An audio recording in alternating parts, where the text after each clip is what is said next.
Narito ngayon si Berting Arteza na ina-idol nating lahat. Siya lang ang taong maaasahan nyo sa kabuhayan natin at kaunlaran. Kay Berting Arteza na para sa masa, ito ay talagang tunay. Kay Berting Arteza na ating pag-asa, siya ay talagang tunay. Dito na tayo kay Berting Arteza, handang lumaban sa mga trapo. Sa kanyang serbisyo ay tayo'y panalo at magkagiginhawa na tayong muli. Kay Berting Arteza na makamasa, aangat na ang poblasyon. Si Berting kapuso nating kapamilya, sa pag-unlad siya'y kasama. Kailangan ang may puso't damdamin sa atin, may pagtanggol at may paglaban ang karapatan natin.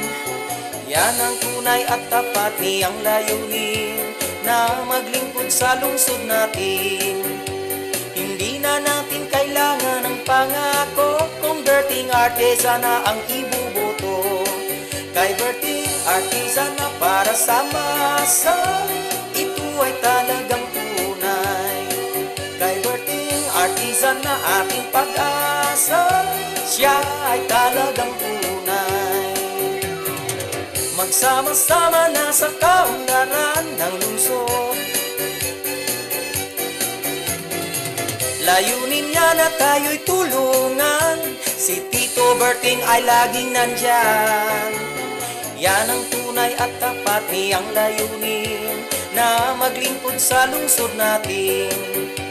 Hindi na natin kailangan ng pangako kung Berting Arteza na ang ibuboto. Kay Berting Arteza na makamasa, aangat na ang poblasyon. Si Berting kapuso nating kapamilya, sa pag-unlad siya'y kasama. Sa pagkakunsihan, Berting Arteza na